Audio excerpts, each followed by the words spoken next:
இப்போ சிறையில் வந்து என்னை அடிக்கிறாங்க, என்னை துன்புறுத்துறாங்க, என்னோட உயிருக்கு ஆபத்து இருக்குது அப்படின்னு சொல்லி சவுக்கு சங்கரே வந்து சொன்னார். அதுக்கப்புறம் இப்போ பார்த்தீங்கன்னா நீதிபதி கிட்ட போயிட்டு எனக்கு எந்த ஒரு துன்புறுத்தலும் இல்லை அப்படின்னு சொல்லியிருக்காரு. இப்படி அவர் மாற்றி பேசுறதுக்கான காரணம் என்ன? இல்லைங்க, முதல்ல அடிச்சிருக்கிறாங்க, இப்போ மேலே அடிக்க வேணான்ட்டு அவர் வந்து மாற்றி சொல்கிறாருங்க. அதனால் அது உறுதிப்படுத்திக்கலாம் பின்னாடி. இப்போதைக்கு அவர் மேலே அடிக்க வேணாம், அடிச்சிடக்கூடாதுங்கிறதுக்காக கூட அவர் மாற்றி சொல்கிற மாதிரி தெரியுது அப்படின்னு அவங்க வக்கீல் கோபாலகிருஷ்ணன் சொல்லட்டும். சரி, என்ன சொல்கிறாங்கன்னா திமுக ஆட்சியை பற்றி தொடர்ந்து விமர்சனம் பண்ணிகிட்டே இருந்திருக்காரு. எதுலையாவது ஒன்றில் சிக்குவாரான்னு பார்க்கும்போது இவர் இந்த மாதிரி பேசிட்டாரு. ஏன் பேசினாரு? கரெக்ட், எதிர்பார்க்குறாங்களே ஏன் பேசினாரு? அது பேசினதுனால அப்போ மொத்தமாக எல்லாத்தையும் கரெக்ட். இதுக்கு தானே வழக்கு, பேசுறதுக்காக வழக்கு இல்லைல்ல திமுக. அப்போ இதுக்கு வந்து பதில் சொல்லி ஆகணும். அதனால் இதுக்கு பதில் சொல்கிறத விட்டுட்டு அதை காட்டி தப்பிச்சு கூட. நேர்காணல் எடுத்த நெறியாளர் வீட்லேயும் போகிறாங்க, அவரோட சொந்த ஊருன்னு எல்லா இடத்துலையும் போய் அவங்களுக்கு தனிப்பட்ட இதெல்லாம் இருக்குமோ அதையும் எடுக்கிறாங்க. அந்த பத்திரங்களையும் எடுத்து பார்க்கறதுக்கு அதே படம் செய்வாங்க. இந்த பத்திரம் வந்து எப்படி வாங்கப்பட்டுச்சு, எதனால் வாங்கப்பட்டுச்சு, ஏதாவது டிரான்சாக்ஷனில் வாங்கப்பட்டுச்சா, பிளாக்மெயில் பண்ணி டிரான்சாக்ஷன் வாங்கப்பட்டுச்சான்னு பார்க்க தானே செய்வாங்க. அதில் நெறியாளர்கிட்ட போய் பார்க்கறதுக்கு அவர் நெறியாளரே கிடையாது. ஃபெலிக்ஸ் என்ன செஞ்சுருக்கணும், டீஸ்பூனில் கருத்து எடுத்து கொடுக்குற மாதிரி எடுத்து கொடுக்கூடாது. இந்த மாதிரி கேள்விகளை இந்த மாதிரி பேசுனாங்கன்னா, கெஸ்ட்டு பேசுனாங்கன்னா அவாய்ட் பண்ணிடணும். அடுத்த கொஸ்டின் போயிடணும், மியூட் பண்ணணும், இல்லாட்டி எடிட் பண்ணணும். இவ்வளோ ஆப்ஷன்ஸ் இருந்தும் ஏன் செய்யலை? அவர் ஒரு சின்ன சங்கரம். ஏற்கனவே எடுத்த கஸ்டடியில் போதிய தகவல் வராத மாதிரி தெரியும். அவர் நிறைய ஒரு கஸ்டடி வந்து 100 கேள்விகளுடன் போலீஸ் தயாராக போயிருக்கிறார். பெரும்பாலான கேள்விகளுக்கு வந்து தெரியாதுன்னு சொல்கிறார். அப்புறம் எப்படி விசாரணை முடியும்? இப்போ இன்னும் அவர் தீவிரமாக விசாரிக்கப்பட வேண்டும். அவர் மீது ஏற்கனவே தொடுக்கப்பட்ட புகார் கொடுக்கப்பட்ட வழக்குகள் எல்லாத்தையும் வந்து எஃப்ஐஆர் போட்டு விசாரிக்கணும். அப்போ அதுதான் சரியான நீதி. இது இப்படியே வந்து விட்டுடக்கூடாது. விட்டுட்டா அவர் திரும்பவும் சங்கரா தான் நீடிப்பார்.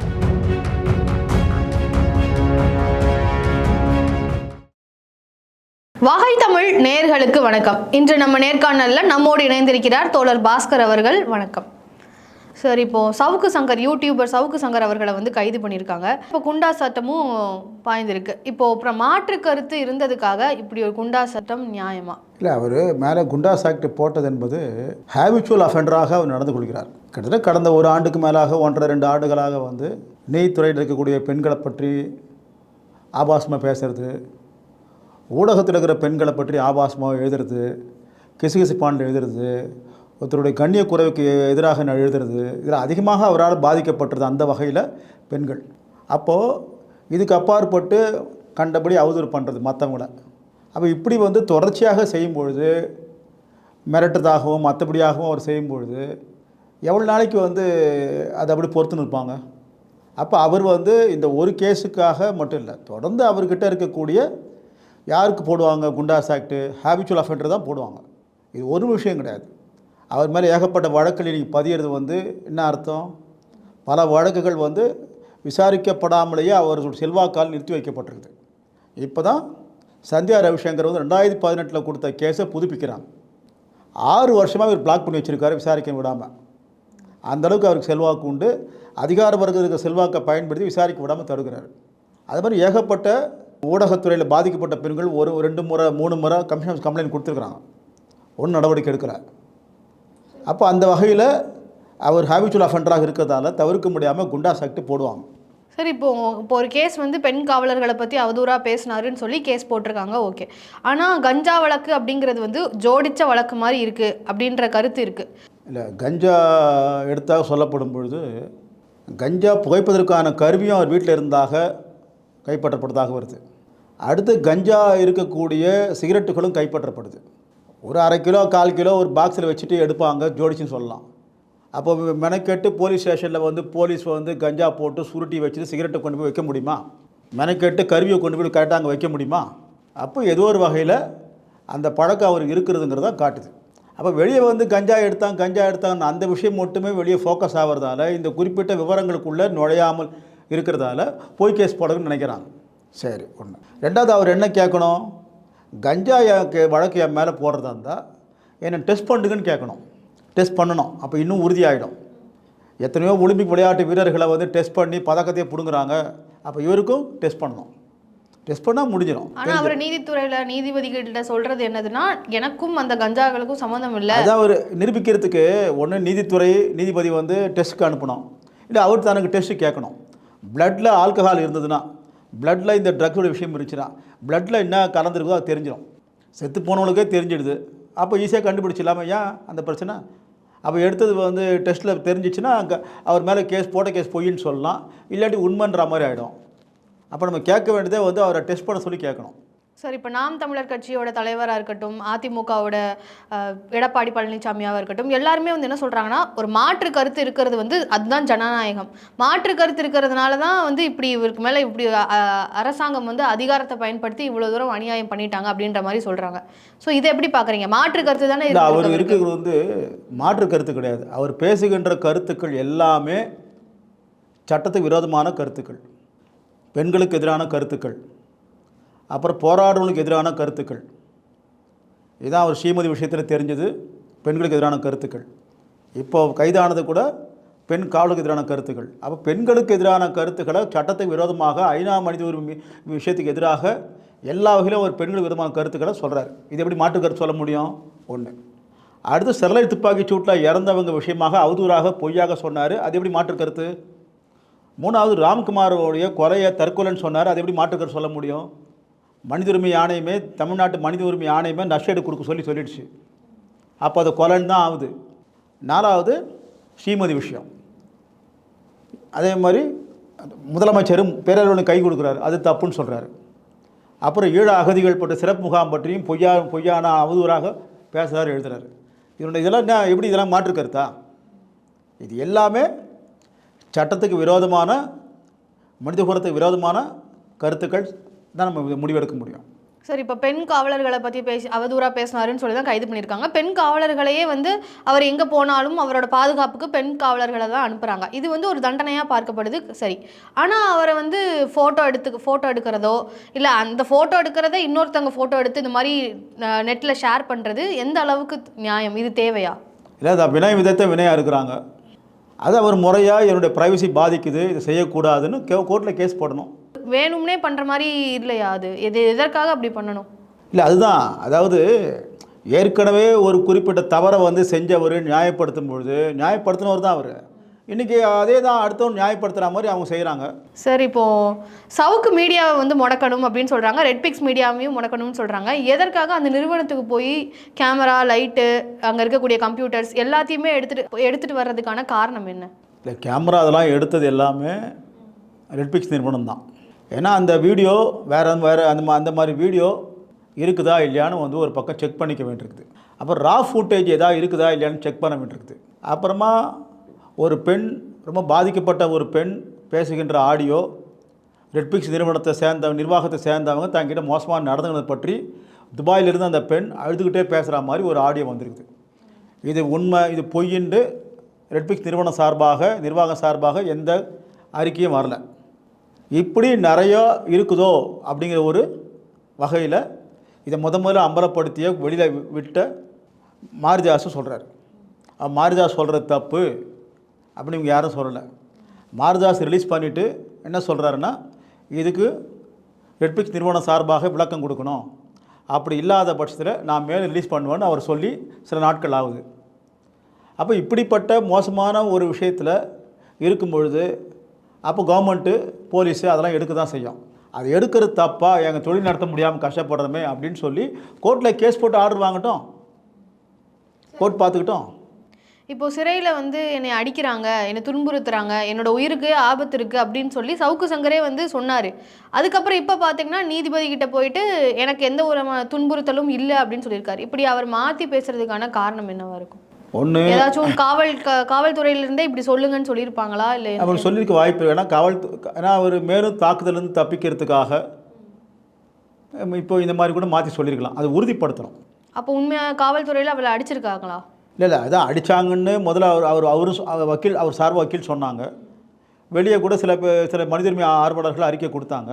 இப்போ அவரே அதுக்கு மாற்றி சொல்கிறாரு. அப்போ இதுக்கு யார் பதில் சொல்லி ஆகணும்? ஒன்று, சவுக்கு சங்கர் சார்பாக வக்கீலே சொல்லணும் இது உண்மையாக பொய்யான்னு. இல்லைங்க, முதல்ல அடிச்சிருக்கிறாங்க, இப்போ மேலும் அடிக்க வேணான்ட்டு அவர் வந்து மாற்றி சொல்கிறாருங்க, அதனால் அது உறுதிப்படுத்திக்கலாம் பின்னாடி. இப்போதைக்கு அவர் மேலும் அடிக்க வேணாம், அடிச்சிடக்கூடாதுங்கிறதுக்காக கூட அவர் மாற்றி சொல்கிற மாதிரி தெரியுது அப்படின்னு அவங்க வக்கீல் கோபாலகிருஷ்ணன் சொல்லட்டும். இப்போ திமுக அரசை பற்றி பேசினதுனால திமுகவோட நடவடிக்கையில் தான் வந்து இவ்வளோ தூரம் அவர் பண்ணுறாங்க அப்படின்னு சொல்கிறாங்க. மொத்தமாகவே சவுக்கு சங்கரை முடக்கணும்னு தமிழக அரசு தான் வந்து பண்ணுது அப்படின்னு சொல்கிறாங்க. இது எப்படி பார்க்குறீங்க? இல்லை, முதல்ல அவர் பேசுனது வந்து சரியான கருத்தான்னு பார்க்கணும். இல்லை, சட்டத்துக்கு விரோதமானது. அப்போ எப்படி கைது பண்ணாமல் இருக்க முடியும்? விஷயம் என்னென்னா, ஏற்கனவே கைது பண்ணி வழக்கு தொடுத்து ஒழுங்காக தண்டிக்கப்பட்டிருந்தா இந்த அளவுக்கு அவர் பேசியிருக்க மாட்டார். அது முதல்ல நடக்கலை, இப்போ இல்லை, 10 வருஷங்களா. இப்போ இன்றைக்கி துள்ளி இந்த அளவு இந்த கோடிக்கு பேசுகிறாரு. இப்போ இப்போ உச்சகட்டமாக அவர் போகும்பொழுது, நடவடிக்கை எடுக்கும்பொழுது, இல்லை திமுக ஆட்சி விமர்சனம் தான் காரணம்னா, எந்த விமர்சனத்துக்கு அவர் எந்த கருத்துக்கு கை செய்யப்பட்டார்? இந்த கருத்துக்கு தான் கை செய்யப்படுறாரு. இது மாதிரி சட்டத்துக்கு விரோதமான விஷயங்கள் தான் அவர் மேலே வழக்கு. அது கஞ்சாவோ இல்லை ஊடகவியலாளர் சந்தியா விஷயம் கொடுத்த புகார், இப்போ ஸ்ரீமதி அம்மா கொடுத்த புகார், இதெல்லாம் இதெல்லாம் உண்மையாக இல்லையா? உண்மை தான். அப்போ இதுக்கு நடவடிக்கை எடுங்க, அதுக்கு நடவடிக்கை எடுங்க அவன் சொல்லட்டும். அவர் நான் கஞ்சா வச்சு தான் உண்மைன்னா என்ன மேலே நடவடிக்கை எடுங்க, ஸ்ரீமதி விஷயத்தில் நடவடிக்கை எடுங்க, மற்ற விஷயம் நடவடிக்கை வழக்கே இந்த வழக்கு தான். அப்போ இதுக்கு மேலே நடவடிக்கை எடுக்க வேணான்னு திமுக ஆட்சி விமர்சனத்துக்காக தான் பண்ணால், அப்போ ஏற்கனவே முன்னே எடுத்திருப்பாங்க. ஏன் இப்போ எடுத்தாங்க? இது ட்ரிகர் பாயிண்ட்டு. சரி, என்ன சொல்கிறாங்கன்னா, திமுக ஆட்சியை பற்றி தொடர்ந்து விமர்சனம் பண்ணிகிட்டே இருந்திருக்காரு. எதுலையாவது ஒன்றில் சிக்குவாரான்னு பார்க்கும்போது இவர் இந்த மாதிரி பேசிட்டாரு. ஏன் பேசினாரு? கரெக்டு, எதிர்பார்க்குறாங்களே, ஏன் பேசினாரு? அது பேசுனதுனால அப்போ மொத்தமாக எல்லாத்தையும் கரெக்டு. இதுக்கு தானே வழக்கு, பேசுனதுக்காக வழக்கு இல்லைல்ல திமுக. அப்போ இதுக்கு பதில் சொல்லி ஆகணும். அதனால் இதுக்கு பதில் சொல்கிறத விட்டுட்டு அதை காட்டி தப்பிச்சிக்கக்கூடாது. இது உண்மை தான்.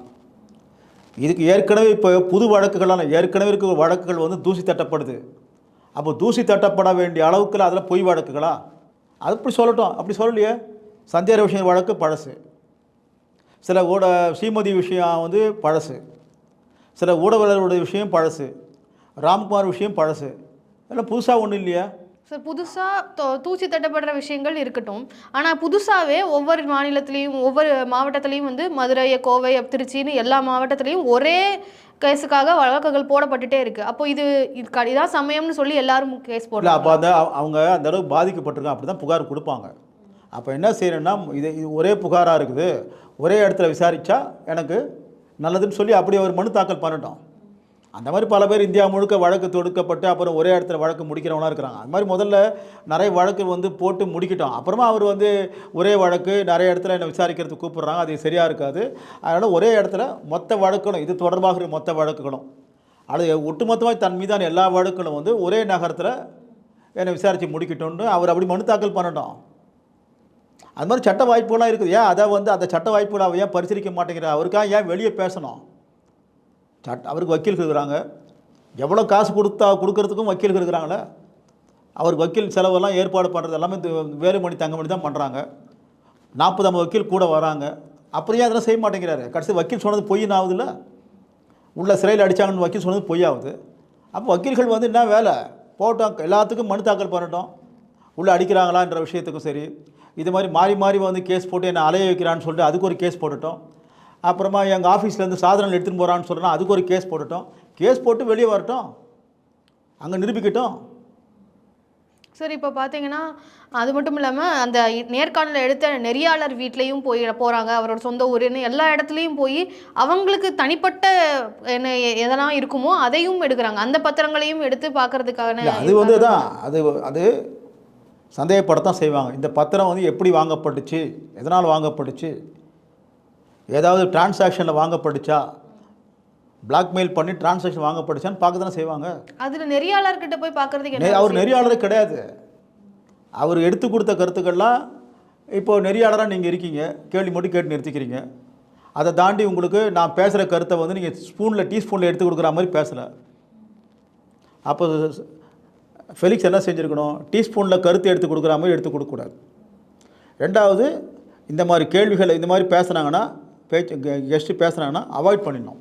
அடுத்த கொஷின் போயிடணும், மியூட் பண்ணணும், இல்லாட்டி எடிட் பண்ணணும். இவ்வளோ ஆப்ஷன்ஸ் இருந்தும் ஏன் செய்யலை? அவர் சின்ன அவர் சங்கரால் பலன் பெற்றவராக கூட இருக்கலாம் அவர். அப்போ அந்த வகையில் தான் அந்த வீட்டில் இருக்கிற விஷயங்கள்லாம். பலன் பெற்றவர்னா எதை சொல்கிறீங்க? பலன் பெற்றவர்னா சங்கர் மேலே பல விதமான குற்றச்சாட்டு உண்டு. பிளாக்மெயில் பண்ணுறாரு, அதை காட்டி இதை காட்டி சம்பாதிக்கிறாரு.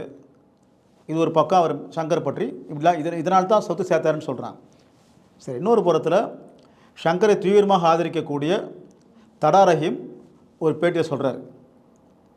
சங்கர்கிட்ட டீலிங் முடிக்கிறதுக்காக அந்த மணல் கரிகாலனும் மணல் ராமச்சந்திரனும் என்னை தேடி வந்தாங்க, கொஞ்சம் முடிச்சு கொடுங்கன்னு. நான் ஈடுபட மாட்டேன்னு சொல்லிட்டீங்க, அவர்கிட்டே பேசிக்கன்னு சொல்லிட்டேன். இதை வெளிப்படையாக அவர் சொல்கிறார். அப்போது இது மாதிரி டீலிங் வந்திருக்கலாம் ஃபெலிக்ஸ் கிட்ட, அவர் முடிச்சு கொடுத்துருக்கலாம். சின்ன சின்ன விஷயம்லாம் முடிச்சு கொடுத்துருக்கலாம், அதில் பலன் பெற்றிருக்கலாம். அப்போ அதில் நம்ம வந்து வழக்குலையோ காலப்போக்கில் தான் அதை உறுதிப்படுத்திக்க முடியும், அது தவிர்க்க முடியாது. சார், இப்போ இந்த வழக்கு சவுக்கு சங்கரோட வழக்கு எப்படி போகும்? இதுக்கப்புறமா என்ன அப்டேட் அதில் வரும்? இல்லை, இப்போ தொடர்ந்து அவருடைய வழக்குகளில் திரும்ப திரும்ப கஸ்டடி எடுக்கிறாங்க, போலீஸ் கஸ்டடி. இப்போது நேற்று கொடுத்துருக்கிறது 3வது கஸ்டடி. இன்னும் நிறைய கஸ்டடி எடுக்க வேண்டிய அவசியம் கூட இருக்கும்.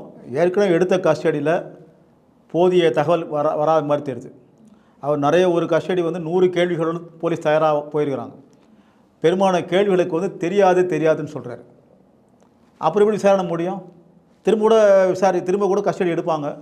சார், தெரியாத கேள்விகளை கேட்குறப்போ தெரியாதுன்னு தானே சொல்ல முடியும்? 100 கேள்விகள் தெரியாமல் இருக்க முடியுமா? என்ன கேட்க போகிறாங்க, இதெல்லாம் இப்படி பண்ணீங்க, ஏது பண்ணீங்க, அது பண்ணீங்க, இது பண்ணீங்கன்னு வந்து அது தொடர்பாக கேட்க போகிறாங்க. வெளிநாடு தொடர்பாக கேட்க போகிறாங்க. அவர் செஞ்ச விஷயங்கள் பற்றி 10 நாள் கஸ்டடி தேவைப்படும். 5 நாள் கஸ்டடி கேட்டு 2 நாள் தான் கொடுத்துருக்குறாங்க. ஏன்னா அவ்வளோ விஷயம் இருக்குது. அவர் அப்புறம் எதுக்கு அது தெரியாதுன்னு சொல்லணும்? தப்பிக்கிறதுக்காக தான் சொல்கிறாரு. அப்போது தெரியாதுன்னு சொல்லக்கூடிய அளவுக்கு சுதந்திரம் கொடுத்துருக்காங்களே. போலீஸ் கஸ்டடி வந்து இந்த மாதிரி ஒரு அறையில் இருக்கும், 2 நாள் பொறுத்து ஒப்படைப்பாங்க. அப்போ நினச்சா போலீஸ் இது போனால் சொல்லி மிரட்டி சொல்ல வச்சுருக்கலாமே, ஏன் சொல்லலை? அப்போ தெரியாதுன்னு வந்து பொய் சொல்கிறதுக்கு சங்கருக்கு சுதந்திரம் கிடச்சிருக்குது, சுதந்திரம் கொடுத்துருக்குறாங்க. ஆனால் என்னென்னா இன்னும் கராராக விசாரிக்க வேண்டும். அவரை சார் ஆதாரம் வச்சு காட்டணும் இதெல்லாம் எப்படின்னு சொல்லிட்டு. அது அடுத்த கட்ட விசாரணையில் வந்து வருமா இல்லை குற்றப்பத்திரிகையில் வருமா அப்படிங்கிறது கவனிக்கணும். அப்போ இன்னும் அவர் தீவிரமாக விசாரிக்கப்பட வேண்டும். அவர் மீது ஏற்கனவே தொடுக்கப்பட்ட புகார் கொடுக்கப்பட்ட வழக்குகள் எல்லாத்தையும் வந்து எஃப்ஐஆர் போட்டு விசாரிக்கணும். அப்போ அதுதான் சரியான நீதி. இது இப்படியே வந்து விட்டுடக்கூடாது. விட்டுட்டா அவர் திரும்பவும் சங்கராக தான் நீடிப்பார். தகவல்கள் பகிர்ந்துக்கிட்டதுக்கு ரொம்ப நன்றி.